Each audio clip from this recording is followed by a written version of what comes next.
Hello दोस्तों, आपका हमारे YouTube channel S study tips में स्वागत है। और इस वीडियो में हम यूपीटीईटी का प्रीवियस ईयर का पेपर डिस्कस करेंगे जो हिंदी विषय पर आधारित होगा। आशा करते हैं ये प्रश्न आप लोगों के लिए बहुत ही महत्वपूर्ण होंगे। तो चलिए हम अपना वीडियो स्टार्ट करते हैं। वीडियो शुरू करने से पहले हमारे चैनल को सब्सक्राइब ज़रूर कर लें। तो चलिए बढ़ते अपने पहले प्रश्न की तरफ। ठीक है, चांद पत्रिका के संपादक कौन हैं? धर्मवीर भारती, निराला, महादेवी वर्मा या प्रेमचंद? ठीक है, जल्दी बताइए, चांद नामक पत्रिका का संपादन किसने किया था, किसके द्वारा किया गया था? ठीक है, तो जो चांद पत्रिका के संपादक थे वो थी Mahadevi Verma. Option number C इसका बिल्कुल करेक्ट आंसर। ठीक है, चलिए बढ़ते अपने दूसरे प्रश्न की तरफ। निम्न में से उद्दंड मार्तंड के संपादक कौन थे? जुगल किशोर शुक्ल, राजा राममोहन राय, राजा लक्ष्मण सिंह या प्रताप नारायण मिश्र? जल्दी बताइए, उद्दंड मार्तंड के संपादक कौन थे? इसका संपादन किसने किया था? जल्दी बताइए, ऑप्शन दिए गए आपके सामने। तो इसका जो ऑप्शन नंबर ए है, जुगल किशोर शुक्ल उद्दंड मार्तंड के संपादक थे। ठीक है, अगला प्रश्न है, कवि वचन सुधा पत्रिका के संपादक थे? राजा राममोहन राय, राजा लक्ष्मण सिंह, गुलाब शंकर या भारतेंदु हरिश्चंद्र? जल्दी बताइए, कवि वचन सुधा पत्रिका का संपादन किसने किया था?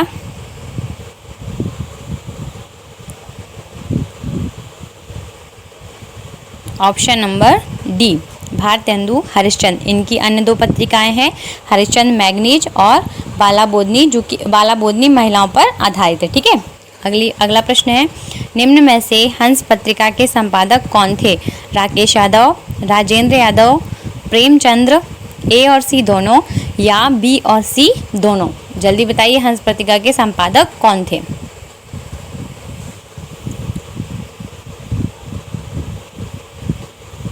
ऑप्शन नंबर ई, बी और सी, राजेंद्र यादव और प्रेमचंद्र दोनों ही थे। और इसमें संजय सहाय का नाम भी आता है, तो ऑप्शन नंबर ई बिल्कुल करेक्ट आंसर। ठीक है, अगला प्रश्न है, गुनाहों का देवता उपन्यास के लेखक हैं?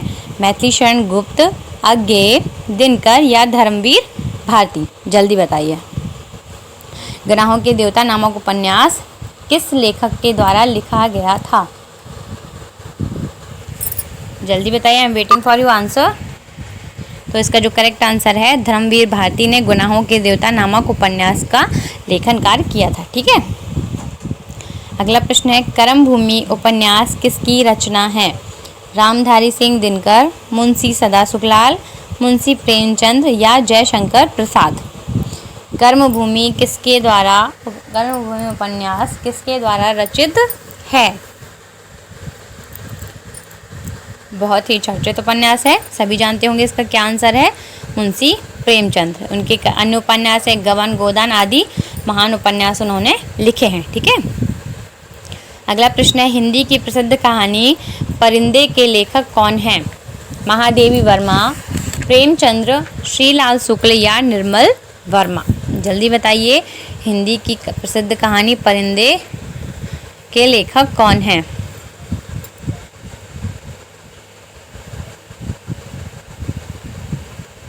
Nirmal Verma. Option number D इसका बिल्कुल करेक्ट आंसर है, जिन्होंने प्रसिद्ध कहानी परिंदे लिखी थी। ठीक है, अगला प्रश्न है, चंद्रकांता किसकी रचना है? देवकी नंदन खत्री, भारतेंदु हरिश्चंद्र, हरिऔध या भवानी प्रसाद मिश्र? जल्दी बताइए, चंद्रकांता किसकी रचना है?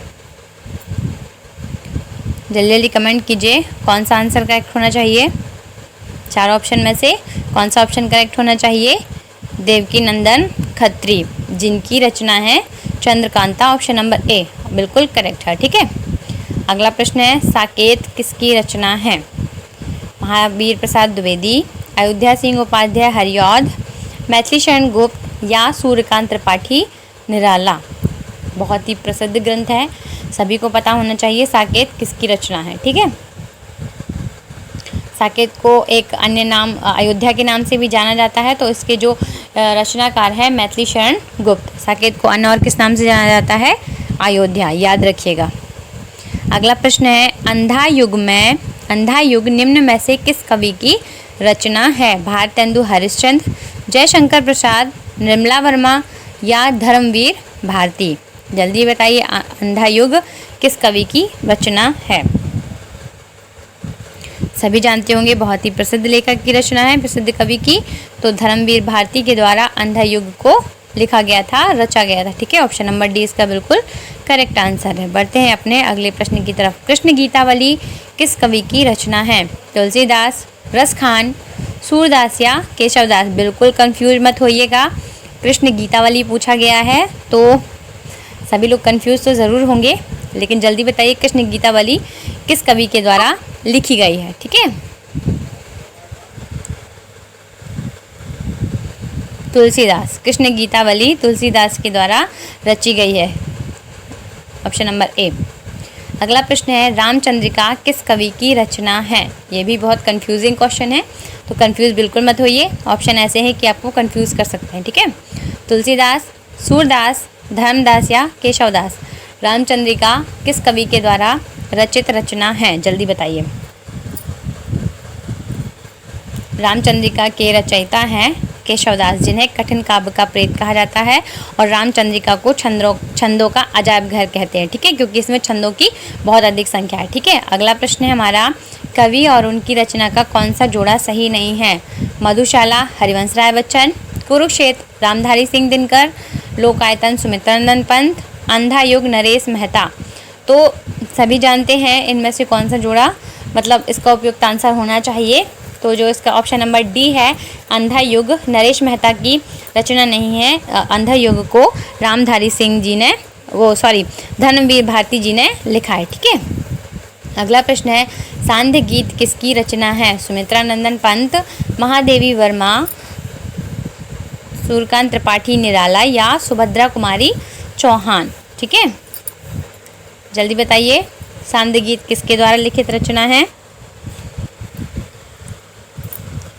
तो जो सांध्य गीत है महादेवी वर्मा के द्वारा लिखा गया है, और इन्हें यामा पर ज्ञानपीठ पुरस्कार भी मिल चुका है। ठीक है, अगला प्रश्न है, निम्न में से कौन सा शब्द पुल्लिंग है? दही, रोटी, लोकसभा या संसद?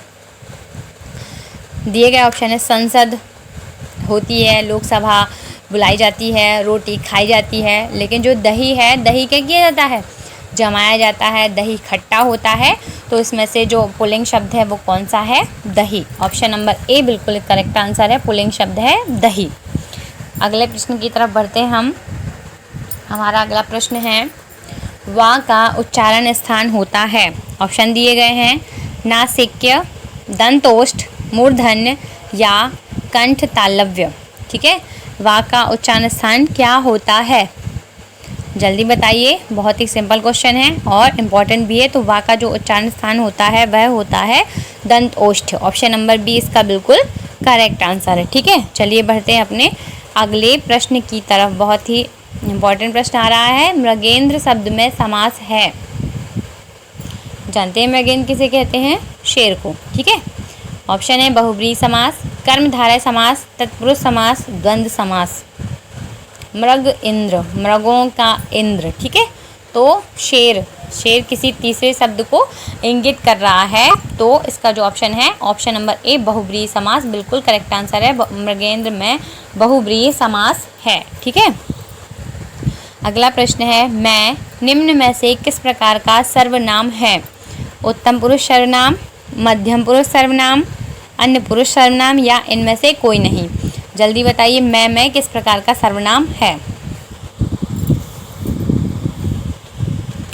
तो जो मैं है वह उत्तम पुरुष सर्वनाम का उदाहरण है। ठीक है, उत्तम पुरुष सर्वनाम है, ऑप्शन नंबर ए इसका बिल्कुल करेक्ट आंसर है। चलिए बढ़ते हैं अपने अगले प्रश्न की तरफ। तक निम्न में से किस प्रकार का शब्द है? संज्ञा, सर्वनाम, निपात या इनमें से कोई नहीं? संज्ञा से भी जानते हैं, सर्वनाम से भी जानते हैं, निपात भी जानते हैं, तो जल्दी बताइए जो तक है उसमें से निम्न में से किस प्रकार का शब्द है? तक एक निपात है। ऐसे शब्द जिन्हें जोर डालकर बोला जाता है निपात कहलाते हैं। ठीक है, ऑप्शन नंबर सी इसका बिल्कुल करेक्ट आंसर है। अगला प्रश्न है, दिए गए वाक्यों में से सकर्मक क्रिया वाला वाक्य छांटिए। राम खाता है, कुत्ता भौंकता है, शेर दहाड़ता है और या फिर चिड़िया उड़ती है। जल्दी बताइए, सकर्मक बताना है जिसके साथ, वह क्रिया जिसके साथ कर्म होता है। ठीक है, तो ऑप्शन नंबर ए बिल्कुल करेक्ट आंसर है। जैसे राम खाता है तो आप प्रश्न कर सकते हैं राम क्या खाता है, खाना खाता है, लेकिन जो 3 ऑप्शन दिए गए उसमें कर्म नहीं है, तो ऑप्शन नंबर ए इसका बिल्कुल करेक्ट आंसर है। ठीक है, अगला प्रश्न है संज्ञा के कितने भेद होते हैं? 8, 6, 5 या 4। सभी लोग संज्ञा के अलग अलग भेद मानते हैं, कोई 3 कहता है, लेकिन संज्ञा के कोई 3 भेद नहीं होते। जल्दी बताइए संज्ञा के कितने भेद होते हैं? संज्ञा के कितने भेद होते हैं? 5। ठीक है, ऑप्शन नंबर सी याद रखिएगा, संज्ञा के 5 भेद होते हैं। अगला प्रश्न है अली का समानार्थी शब्द है भौरा, सखी, वायु या पृथ्वी? अली जल्दी बताइए किसका पर्यायवाची शब्द है? अली।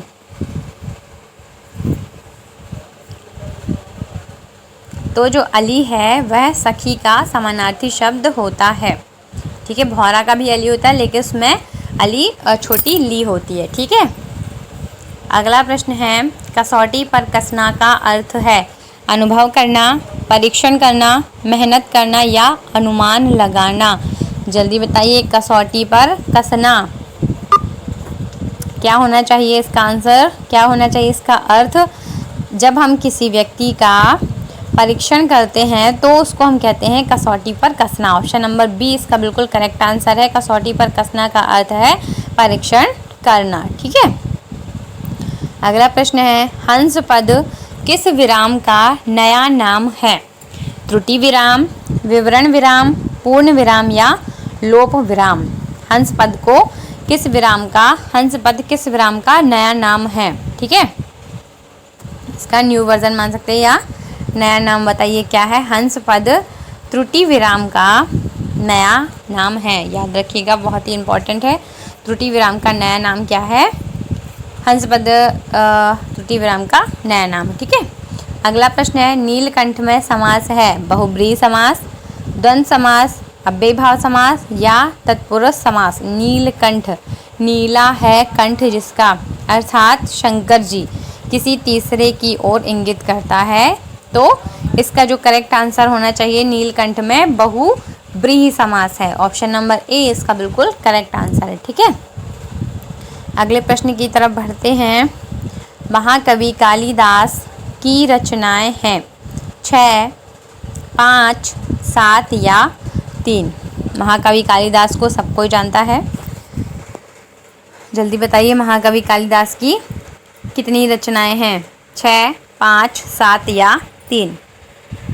तो जो महाकवि कालिदास हैं उनकी 7 रचनाएं हैं। ऑप्शन नंबर सी इसका बिल्कुल करेक्ट आंसर है। ठीक है, बढ़ते हैं अपने अगले प्रश्न की तरफ। प्रतिदिन में समास है अव्ययीभाव समास, द्वंद्व समास, तत्पुरुष समास या फिर कर्मधारय समास? प्रतिदिन, दिन दिन। ठीक है, अब तो प्रतिदिन में जो समास होता है सभी जानते हैं, प्रतिदिन में होता है अव्ययी भाव समास। ठीक है, क्या होता है प्रतिदिन में? अव्ययी भाव समास। ऑप्शन नंबर ए बिल्कुल करेक्ट आंसर। ठीक है, अगला प्रश्न है सस्वर पठन क्यों आवश्यक है? शुद्ध उच्चारण के लिए, भाव ग्रहण के लिए, काठिन्य निवारण के लिए या बोध प्रश्न के लिए?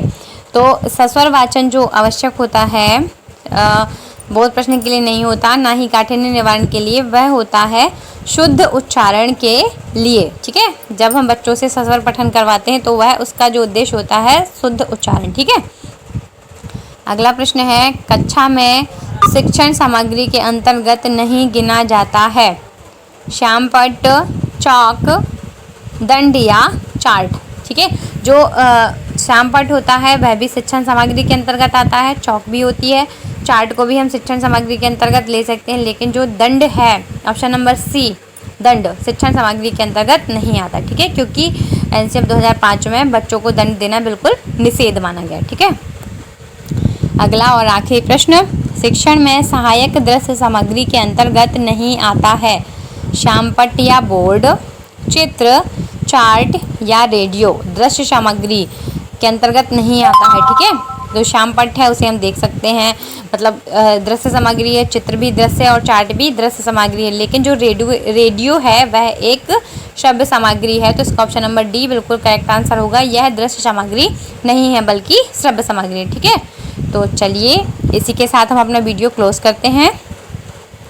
जल्दी और कमेंट करके आप बताइएगा ज़रूर आपके आउट ऑफ 30 कितने क्वेश्चन करेक्ट रहे और आपको हमारा वीडियो कैसा लगा।